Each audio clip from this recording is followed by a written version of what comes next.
Welcome, everyone. We're going to get started here in a minute or so. We're going to let folks in and then get started for our chat for today. Hope everybody is doing well.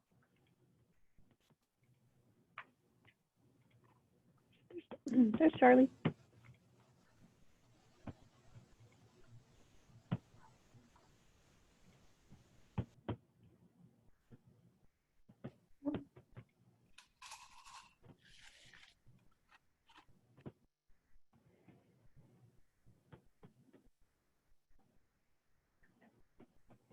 I don't see Terrence yet. We'll give him a second.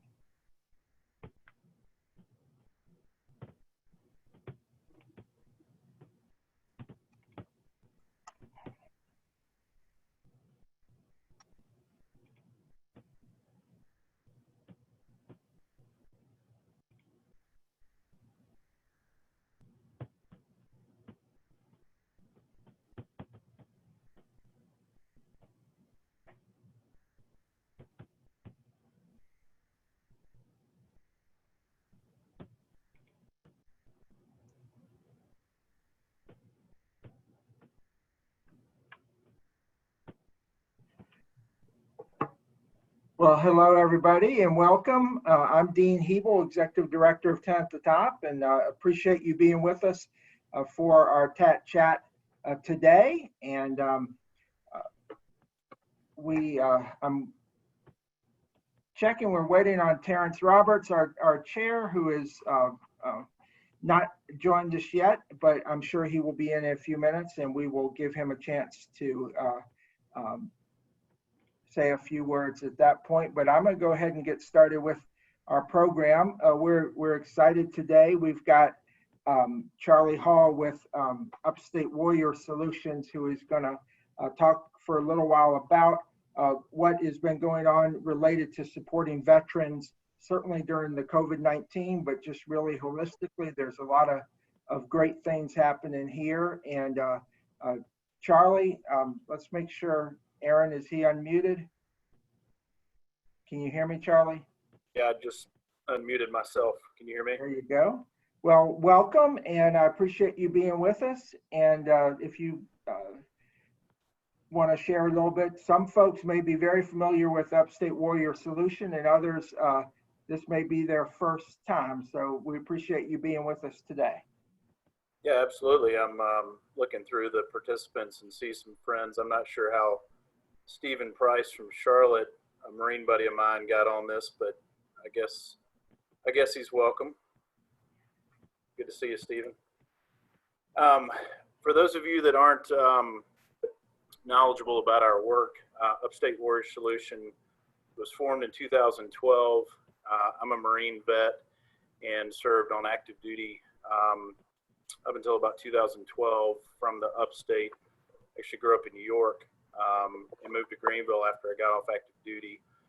And we really saw a need to have a holistic support network built for vets in the upstate. There were a lot of great organizations with the government and nonprofits doing work for vets.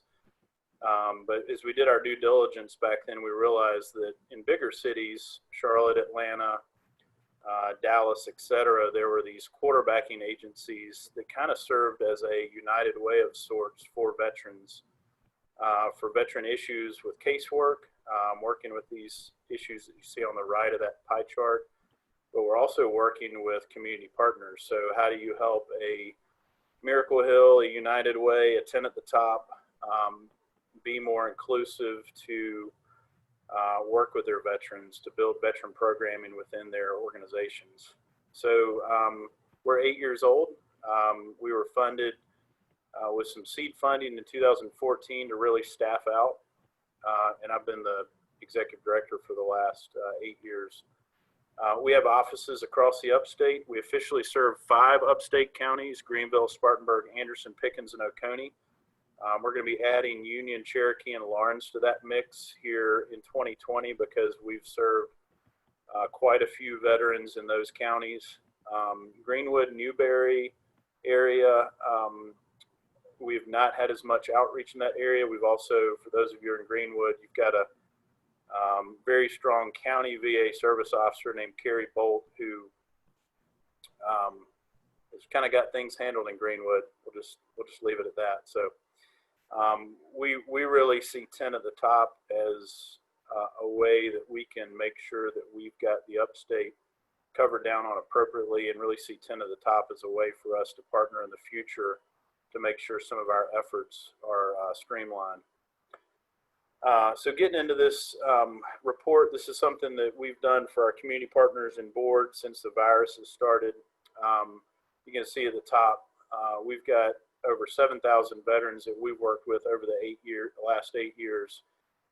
Really, that's only a small percentage of the actual number of vets. If you look at the 10 counties, the upstate, we've got about 130,000 veterans in those 10 counties. Most folks don't realize that we've got quite that population. Greenville County's got the highest population of veterans, followed by Spartanburg and then Anderson. The Greenville County veterans population has grown exponentially in the last 10 years.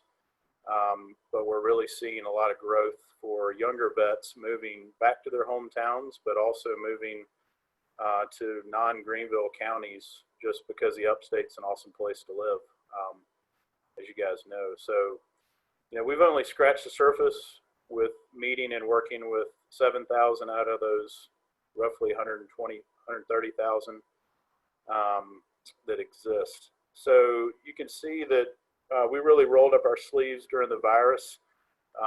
Working from home, we decided that we were going to start a campaign to reach out to all of our veterans, but also, so that's the red part of the pie chart, but also our community partners are a big part of our success. So again, those are government organizations like the VA and others, but also local nonprofits, Austin Wilkes Society, fellow countrymen, Big Brothers, Big Sisters, the Upstate. You know, almost every nonprofit in the community deals with vets at some level, so they're all a part of our network. So that's the blue part of the pie, and then we've also been reaching out to our, that's the gold part of the pie, and then the blue part of the pie is our supporters. Those are our donors, our volunteers. So the focus of our effort has been with our warriors, and you can see the outreach we've done there. Focus on our warriors, and then on the right side, those are the cases that we've opened with our case managers as a result of that outreach. So just like pre-virus, employment and housing were our top issues. You know, as far as actual needs that have popped up, veterans are a unique population because a lot of our younger vets that have gotten out in the last 10 to 15 years are still pretty squarely in the middle class. For those vets that were furloughed, a lot of those are starting to get their jobs back at their company where they were working. So really a lot of our middle class vets were not as negatively affected as we thought they would be. Our lower class vets are being served by all of our other community partners, whether they've been out as a homeless vet for 40 years, or they, you know, served and then had some issues and are homeless or at risk for homelessness right now. So really, we have not seen any trends with our veterans community that are unique from before the virus. And that pie chart you see there on the right is pretty consistent with the needs that we see on a daily basis pre-virus. And then I would just add that we've partnered with the Premier Foundation. They're a foundation in Greer, and we got a proactive $50,000 grant to do COVID-19 relief to our warriors and their families. This slide's a bit dated, so we've spent about 30,000 of that 50. We don't typically do direct support. We usually lean on some of our other United Way partners to do that direct bill pay support, but we've really built a lot of solid relationships with our veterans because we've been able to help them with some of their bills, especially those that were furloughed or lost their jobs. So that's a bit of what we've been up to. Looks like we got a few things in the chat. Dean, do you want me to try to hit those or? Well, I'll start. You kind of opened the can of worms there, Charlie, because we have a comment from David Doherty down in Greenwood that says that Carrie Bold is no longer the point person there. What can they do to engage with your organizations? So, expect a connection there down in Greenwood. But maybe you can talk just holistically. You said you're looking to engage in some of the other counties this year, and what exactly does that look like for the organization? I mean, where are your folks staffed at, and how do you envision, and how do you, when you engage with the other counties that you work with now, what does that look like, and what do you envision that to look like moving forward? Sure. And David, we are tracking that. Carrie's actually running the,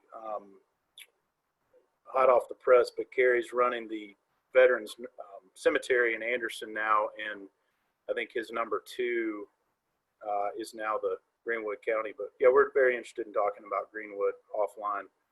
A couple points of reference. We really exist to complement the VA. So the VA is the bureaucratic organization that's really responsible for taking care of our vets. We do not have a VA hospital in the upstate. Our hospital is in Columbia. About 3/4 of our vets use that system. The other 1/4 of our vets in the northern part of the upstate use the Asheville system. So it gets a little complicated pretty quickly. We've got 3 community-based outpatient clinics in the upstate, located in Spartanburg, Greenville, and Anderson. At the state level, every county has got a VA service officer. Those VA service officers are paid by the county, appointed by the state legislative delegation, loosely controlled by the state Secretary of Veterans Affairs. So those state and federal relationships are really how we started our work, to figure out what their gaps were, what they did, how we could fill in for them.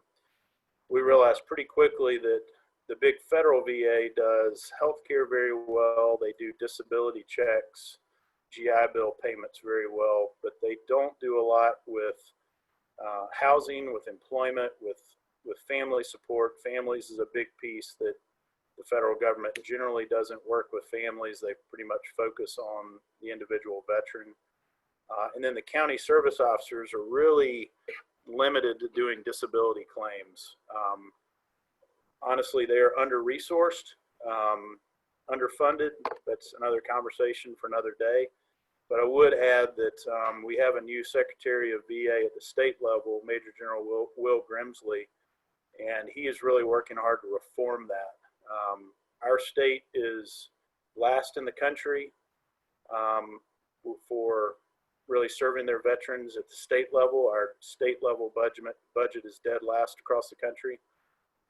So General Grimsley's got a lot of work to do in that regard. So he is really trying to pull in the quarterbacking organizations like Upstate Warrior Solution, the county service officers, the federal VA, and then the whole host of other community partners out there to really do this holistically. So hopefully that answered your question, but really we're trying to fill those gaps. So, just talking to a few other folks here, Travis Wharton's with the United Way in Greenville, and that's something we don't want to step on the United Way's toes in any of our counties, but at the same time, they see us as an outlet for any of their clients that are veterans. They can immediately refer them over. Danielle Gibbs on the call with Senator Graham's office. They know that they can pick up the phone and refer any of their veterans to us, and we'll help complement their casework. So really, we're trying to fill those gaps that exist in the community. And Charlie, Danielle is with Senator Scott, but we have both, certainly both our senators and representatives are very supportive of our veterans. Had a question, you kind of related to it, but specifically about some of the other organizations like the Fleet Reserve Association, the American Legions, things like that.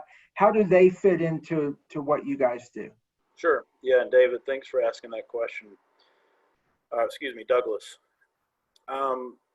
We refer to those groups as kind of the legacy groups.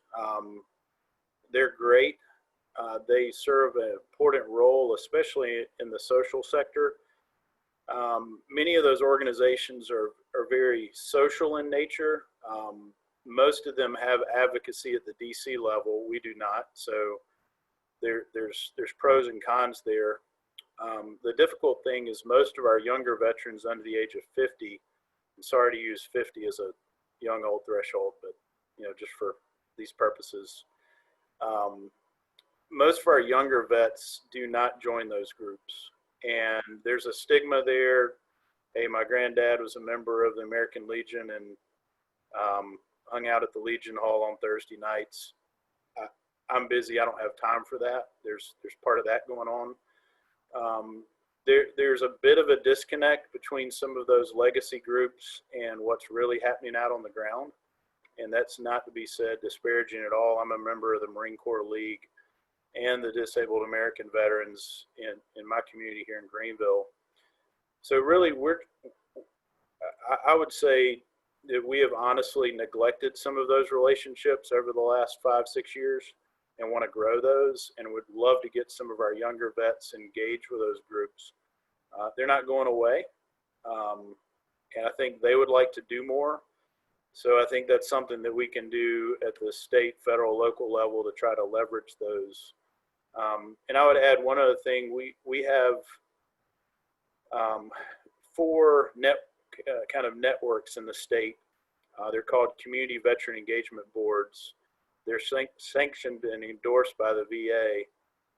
And I'm the chair of the Upstate Veterans Alliance Network. There's a Midlands group, a PD group, and a Low Country group. Those have been meeting for a few years now. And it's really to address some of the needs, develop a network. We're starting to talk about collective impact and how we can all be on a common data platform and have shared outcomes. Some of that language is hard for some of those older groups to relate to. So we're really trying to help build that effort.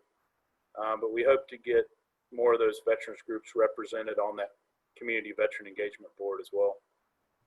Great. And a lot of times, Charlie, and you kind of referenced it earlier, but I mean, I think where you guys have a strength is if there's someone who comes in the community or people are aware of someone who has a need, who is a veteran, and they don't necessarily, know where to go, you guys are kind of that catch-all, right? Where then you can be that place, and you may not necessarily be the ones who provide the service, but through your case managers, you can connect them to the services that they need by whatever group it might be, whether it's specifically related to veterans or it's a group like a United Way or a Meals on Wheels or whatever it might be, correct?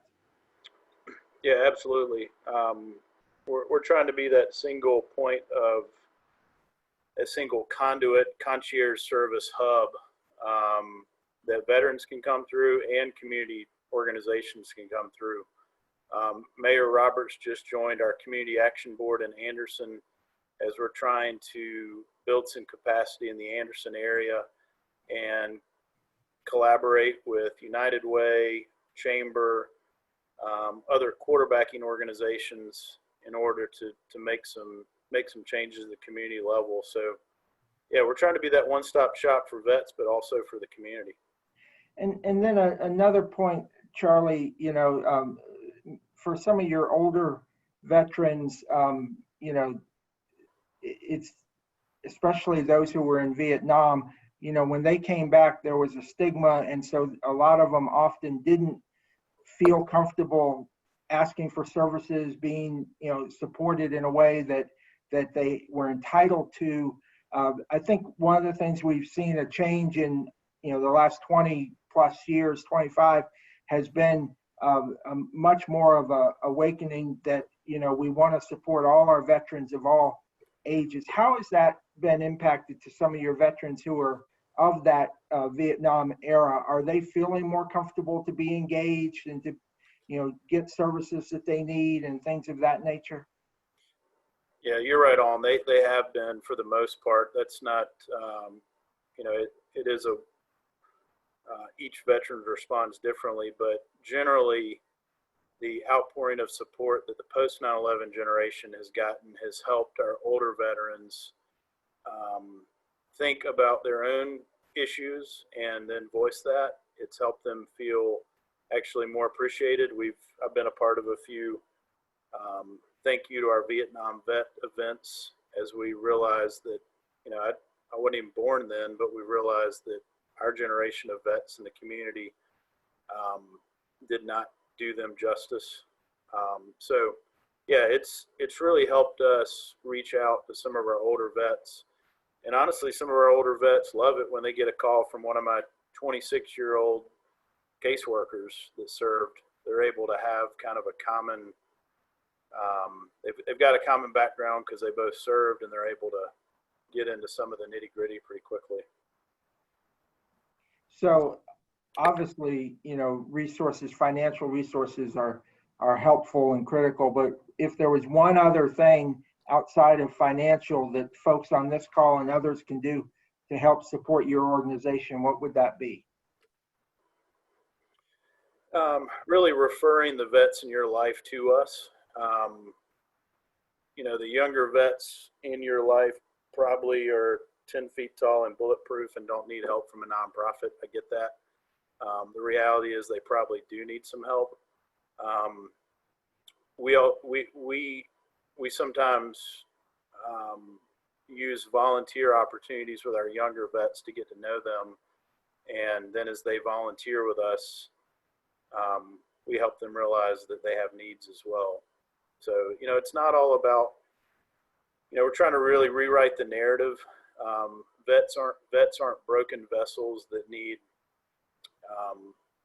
government assistance and free homes and cars and free ski trips. That's all well and good, but really veterans are an asset to our community.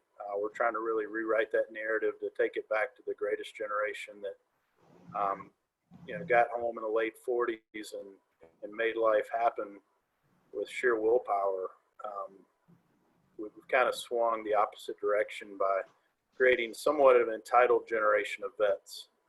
So helping with that narrative and helping us tell that story is meeting more vets who are out there doing great work.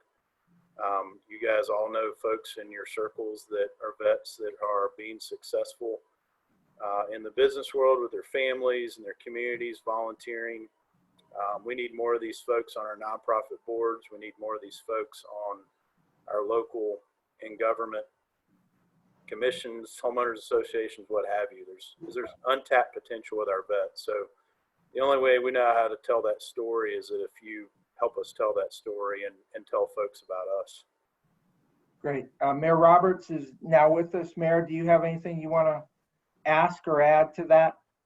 No, not really. I was, as Charlie mentioned, I have just a little knowledge about the organization. We had a Zoom call, I think, Charlie, last month, and I was impressed with the knowledge base and the reach, and even the potential reach across the upstate. As Charlie said, you know, one of the things I think is just having an awareness of our communities and our surroundings, and I got involved just because I have personally over the years had some opportunities to find housing opportunities for vets. So I just think it's important that this is, sometimes you kind of forget about this particular part of our community, these veterans, but we just need to reach out. And Charlie, I thank you for what you're doing here in the upstate. Yeah, thanks. Great. And Danielle Gibbs just put some information on here about veterans. And Danielle, do you want to add anything to that from Senator Scott's point?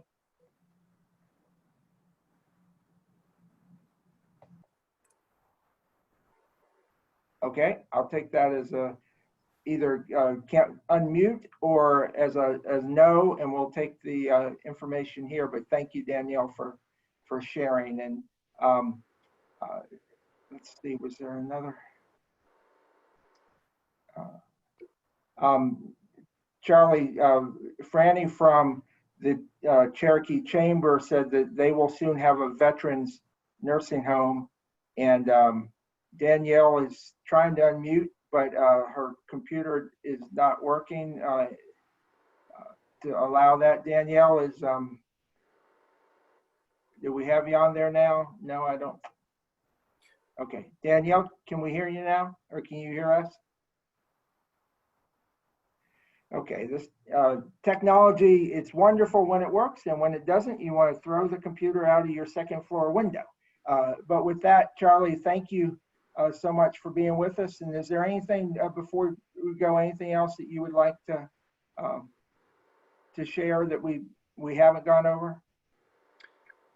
I would just reiterate that I would like to be a part of more discussions with 10 at the top. Just I would like to have veterans more represented on some of our local steering committees, et cetera. Again, it's an untapped talent pool that is out there, but doesn't necessarily know how to engage always. So thanks in advance for helping us get more vets plugged into the community.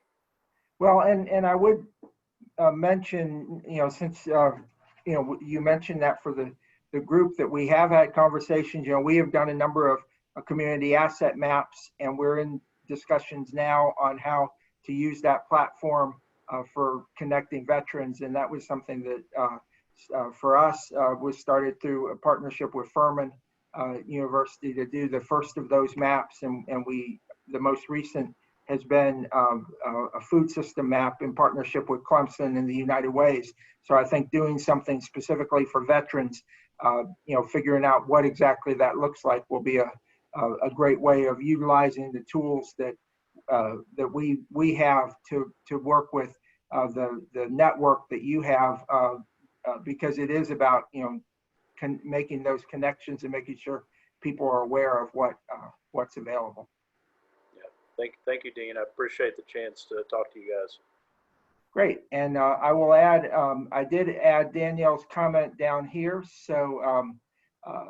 She is, you can read what she said, but as Charlie said, our congressional and representatives on the House and Senate are very supportive, and that's a critical group to be engaged around our seniors. So we thank them for that. With that, Terrence, I'm going to let you just, since you didn't get a chance to welcome everybody, give you a chance to say hello, and then I'll move forward with the program. Do you want to talk a little bit about some of the things you and I have been talking about recently? Yeah, I would. And I apologize for being late. It seems like if I start my day late, I'm 10 minutes late all day long. But obviously, the last couple of weeks have been very busy for all of us. We have I think all of us have been inundated with some of the last couple of weeks with the incident in Minneapolis, Minnesota, and George Floyd. And Dean and I have had conversations on how can 10 at the top in our organization have some input on this, and I think the whole idea of awareness and people talking, and what we've kind of brainstormed is, and we're calling it creating a safer upstate, because I think we all want to be in communities that are safe, where we feel safe. And Dean and I feel like with the focus on law enforcement and police departments. It's a good time to have a conversation between local leaders, governmental leaders, and the police department, along with other public officials in the private sector and the business sector, to try to put our hands out. I think we have an opportunity to possibly do something rather special in that regard.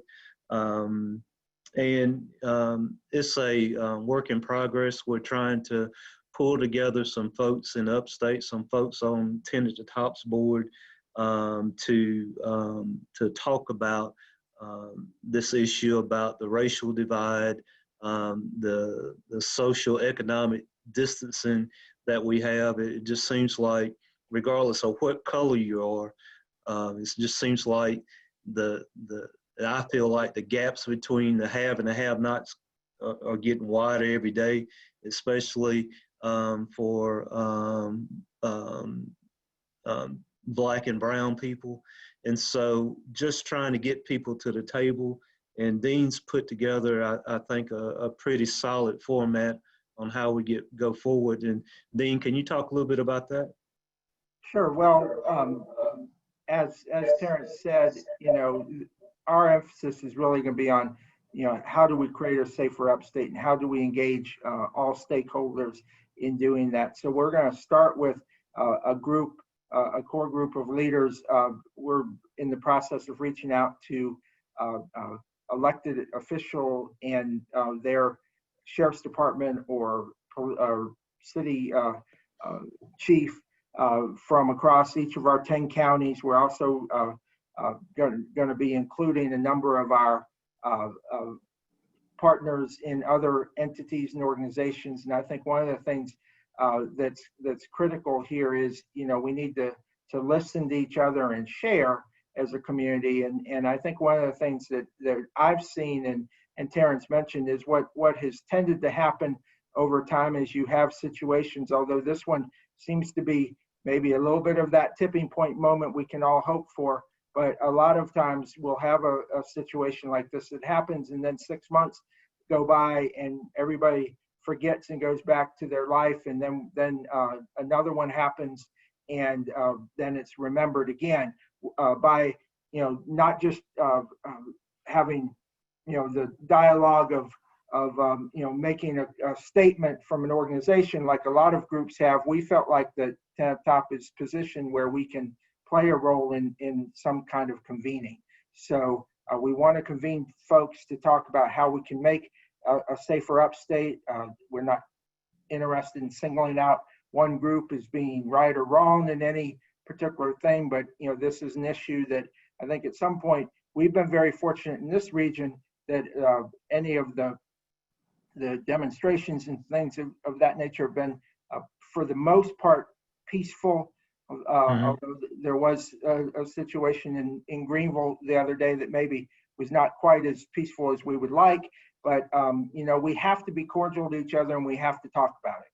And so if you're interested in being engaged on that, a few of you on this call are on our list of folks that we're including, but and Terrence and I met the other day, and I'm just going to throw this out there that this issue, we've got to have more white people at the table, because this is not an African American issue. They tend to be the ones who have to deal with it because they live it every day, and the rest of us don't always. Maybe we're kind of separated from it, and the reality is this is an issue we're all in. And so this isn't let's get just our African American leaders together. Let's get all of our leaders, white and Black, and from other ethnicities and other groups, because the reality is we all are here together, and we want for our children's generations and beyond. I had and I'm sorry to ramble, but I'm going to say it. I had a very tearful Facebook message from sent out from a friend of mine from growing up, whose sister's daughter came down, couldn't sleep the other night, and to her mother and said, is daddy going to be safe going to work? And that's not something that any of our children should have to be dealing with. And, we've got to address this issue collectively. Our role, as most of you know, is not to be the ones, telling you have to do one thing or another. It's to convene the people to figure out what to do. And that's what we're going to try to do around this issue. If you're interested in being engaged, as I said, please let me know. But now's the time not just to talk about it, but to act about it. And it's not an easy issue, but it is an issue that we have to work on collectively as a community. And so we're going to play a role in that, and hopefully other partners will be involved in that as well. So Terence, is Yes. anything else? And no, just the fact that, we have identified a group of people, and some of you on this call, so accept my call when I call you. And I think it's what we do well at TATT. We bring people together. As Dean said, we have no authority to make anybody do anything from a governmental point of view. It's just starting a conversation. And I think we have an opportunity to take the lead on it in this state, and also take the lead from a national point of view, and do some best practices and take them back to our individual communities throughout the upstate. So thank you in advance for letting me share that with you, and you'll hear more about it as we go forward. Back to you, Dean. Great. Well, thank you. The only update I have before I turn it over to Sharon is I mentioned on the last call that we were likely moving the summit, and we have made that decision. Hopefully you saw the announcement. It will be May 5th, 2021. Hopefully by then we'll all be able to be in a room together. But we still have Richard Florida as the speaker, and we're real excited about that. But please put May 5th, 2021 on your calendar. And then for our next TATT chat on June 25th, we have Congressman William Timmons is going to be our guest. So that'll be 2 weeks from today. As we said, we're doing 2 calls in June. So that call will be June 25th at 3 p.m. and we'll have Congressman Timmons. So with that, Sharon, I'm going to turn over to you for the county updates. All right. So to make time for our speakers this week, and on the 25th, we're doing half of the counties have live updates, and then a couple of the other counties have sent me updates to read afterwards. So first we have Susan Jackson for Abbeville County. She works for the office of Congressman Jeff Duncan, but she is also a resident of, I believe, Due West, right, Susan? Okay. Yeah. Right. Yeah. All right. Well, good afternoon, everybody. Just a real quick update. Abbeville County is actually doing really well. I went to Rotary today. It was their first time back. They met at the Belmont Inn, which is was just bought by new owners right in the middle of this pandemic. And talked with the owner there today, and she's doing real well. Said that they've got people actually staying at the inn, and so they're very hopeful that things will continue to go up and move up for them. Also talked with Andy Timmerman at Abbeville First Bank, and he said at this point they have no more eligible PPP loans requests.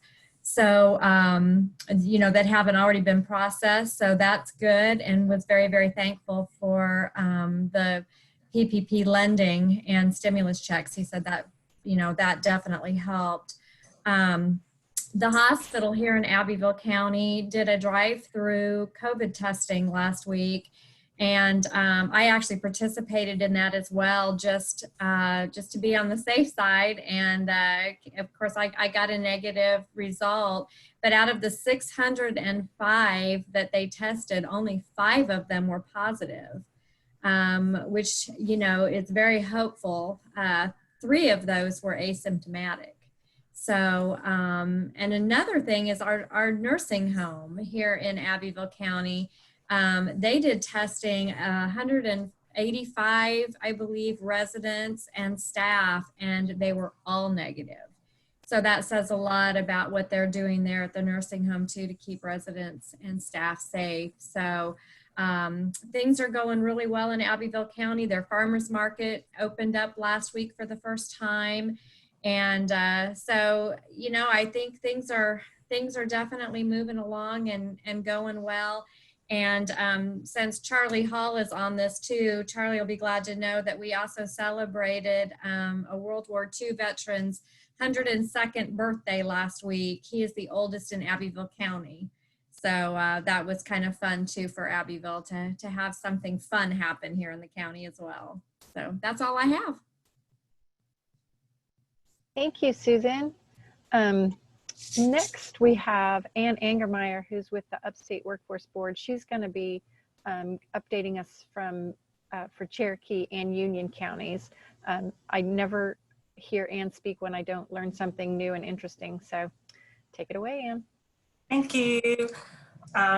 The reason I'm doing Cherokee and Union County is my organization, the Upstate Workforce Board. We cover Cherokee, Spartanburg, and Union counties, just in case you wonder about the connection.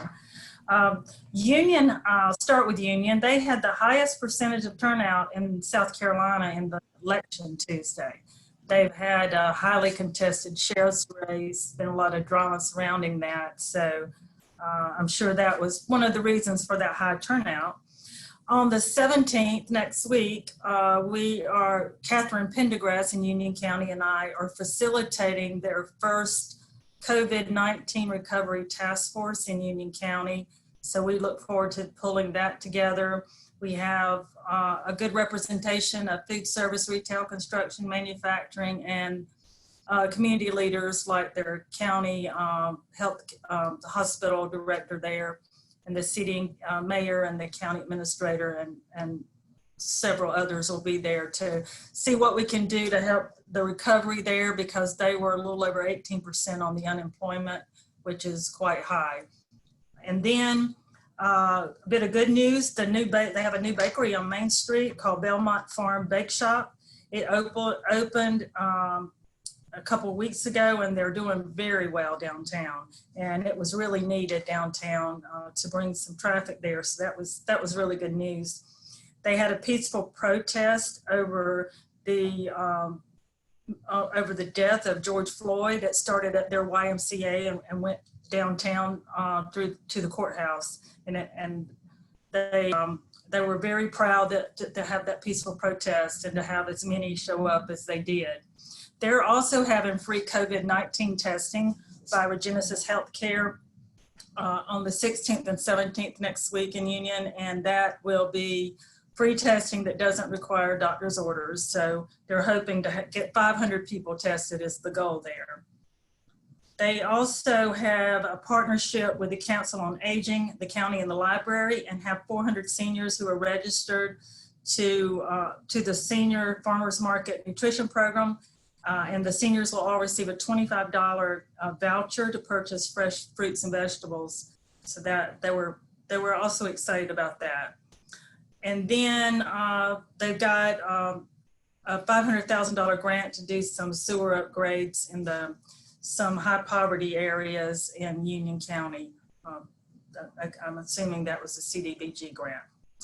In Cherokee County, we not quite as much news there. Franny Stockwell, who's on the call, the chamber director, and I are co-facilitating the COVID recovery task force there called Reignite Cherokee. We've had one meeting, and we have a second meeting week after next. We're putting our agenda together now for that. And once again, we had a really good group attend the first meeting. So we hope they'll be at the next meeting to continue to talk about this. We're really keeping our fingers crossed that the governor is going to put some of the $1.9 billion of the stimulus funds into small businesses so that local communities can decide which small businesses need the most help to keep them afloat and getting them back to profitable. So that will be something we'll be talking about. And Zachary's, there's an incubator in Cherokee County that's a great little incubator. Aaron knows Brian well, who runs that. It's No2 is the fiscal agent, which is a nonprofit, but they have one of their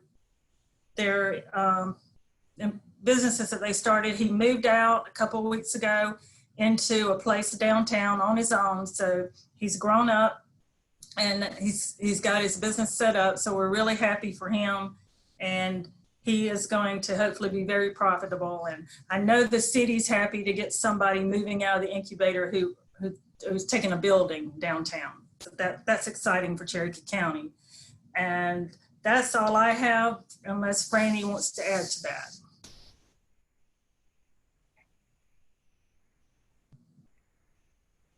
Franny, you have anything?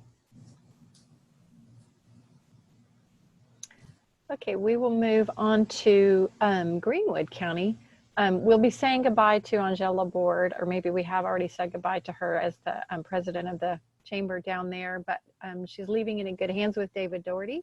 So he's going to give us an update of what's going on down there. David? In the upstate. There he is. Can you hear me now? Yeah, is that David on the phone there? That's Okay. David on the phone. Okay. I'll start over Okay, again. Yeah, start Good over. afternoon, good afternoon, everybody. I'm delighted to be on the call, and it's interesting to hear what's going on in these various communities in the region that TATT at the top covers. One of the bigger things is initiatives that's taking place in our community is it's self-regional healthcare.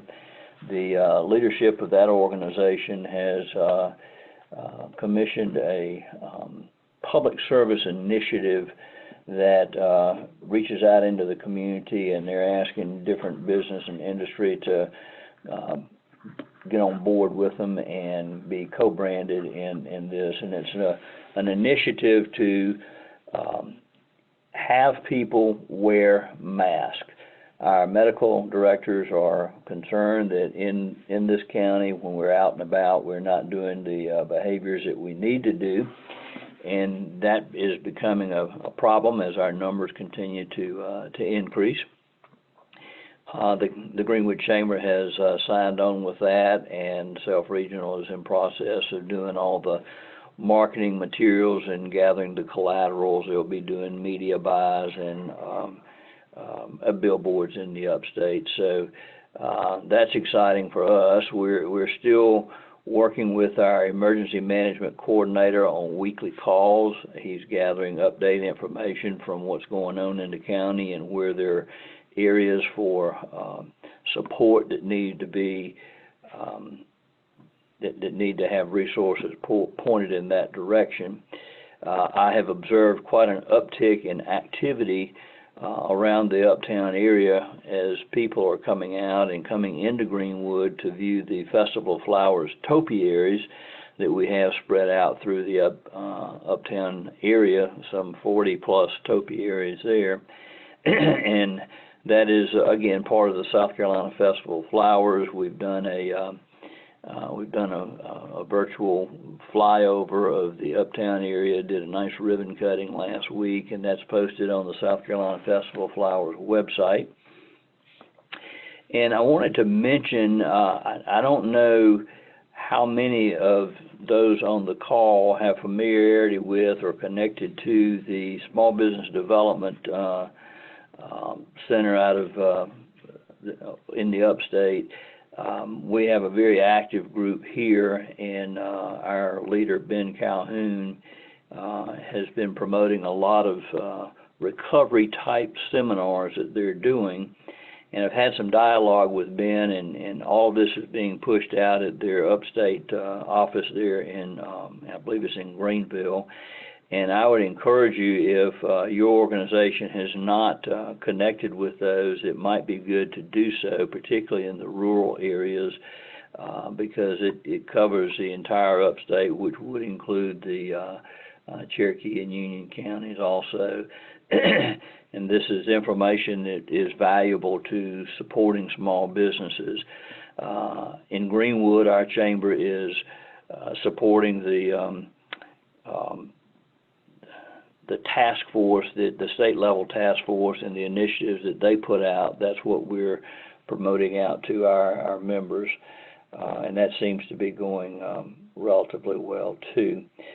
I do think there's opportunity in our market area, meaning Abbeville and Greenwood and even down into McCormick counties, particularly with chambers of commerce in those towns, that we could partner together and collaborate on what we're doing and have some best practices that spill over into other counties. And I really hope that we can foster that initiative, particularly over there in Abbeville County. Knowing that we've got my good friend Susan Jackson there, I'm sure that we'll see some movement in that direction. So COVID-19 is still out there, it's hot, and Greenville is certainly having their problems, and we're seeing upticks. And to quote the governor from the Index Journal that I saw today, there's a lot of stupid going around out there, so everybody needs to be careful. And that's a wrap for Greenwood County. Thank you, David. Yeah, we saw that quote this morning and got a chuckle out of that. Did want to say, Franny posted in the chat that Cherokee County did have a peaceful gathering this past Saturday for George Floyd and to promote unity in the county with many partners. And also there is a new business going into the incubator building, as well as the one that's coming out. So that was also from Cherokee County. And then your agenda says that John Kamey from Lawrence will be next, but he is not able to join us today. He will speak to us on the 25th. So the last person to speak will be Sherry Dahl from SPATS, the Spartanburg Area Transportation Study is what that stands for. So she is going to give us an update from Spartanburg. Hello, everybody. I hope you can hear me. Yes. Hi, Sharon. Hey. Well, I'm glad to be a part of this. I hope everyone's doing well. A little COVID update. We at Spartanburg County, I'm probably going to report not on the county overall, but more from the SPATS point of view, as far as work and transportation, and just a couple of things to keep it brief of what we've been going through. But we were back to work April 27th after being off for 3 weeks. And then we closed it to the public for the following week and then opened up to the public after that. But we haven't really seen a whole lot of traffic come through. Just a few here and there, because we have really incentivized them to do a lot of transactions online by waiving fees, and also we have a drive-through that's kind of you put your information and payments in the teleport, and it goes kind of like the old-fashioned banks do. So they don't even come up to a window, basically. So we've kept it down pretty good. There was a demonstration here in Spartanburg a couple days ago, and that went well as well, peacefully. Sparta is the transit, and I asked Luis Gonzalez to update me on the ridership, and he shared some information. Basically, as probably everywhere else, the ridership is down this year compared to last year, especially April and May. It fell 36 and 33% respectively, and that was even after offering free ridership, which was done on March 26th. And so that was down overall, but however, month to month, in May, it saw an increase of 12% ridership from April of this year. So it is coming back on, and then they'll start charging for fares again July 1st. The new projects in the county, basically just from our standpoint of subdivisions and commercial, pretty much are still steady.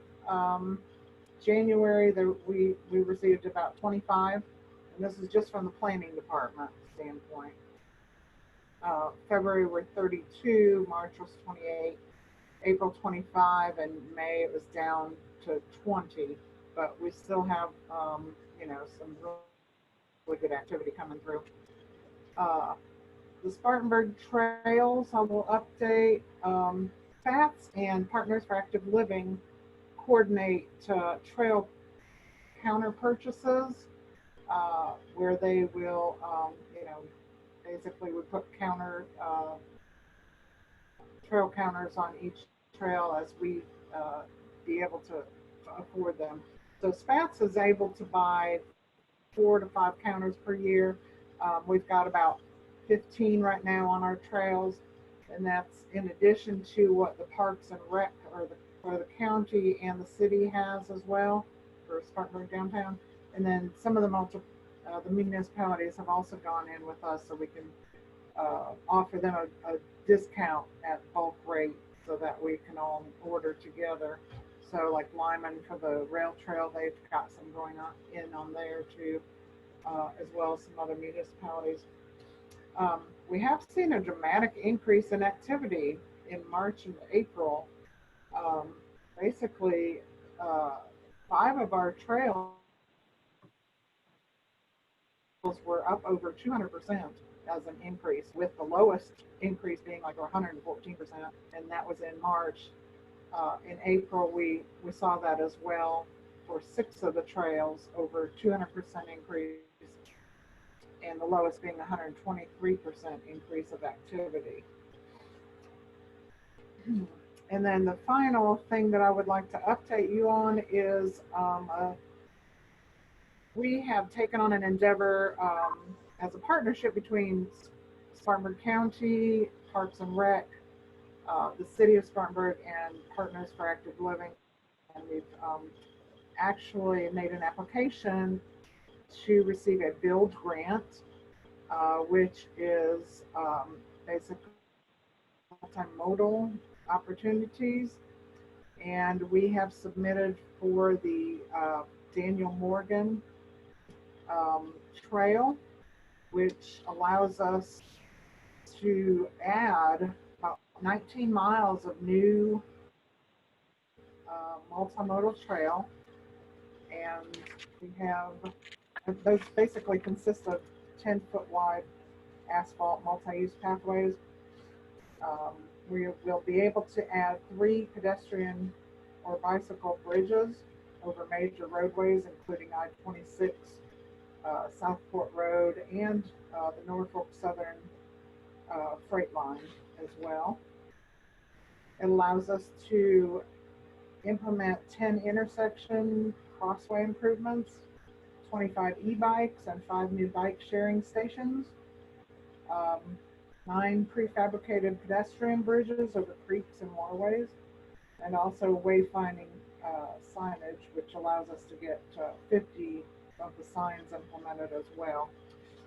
So we are asking, they allow the 1 billion nationwide. We're asking for 19 million, and each project will allow up to $25 million.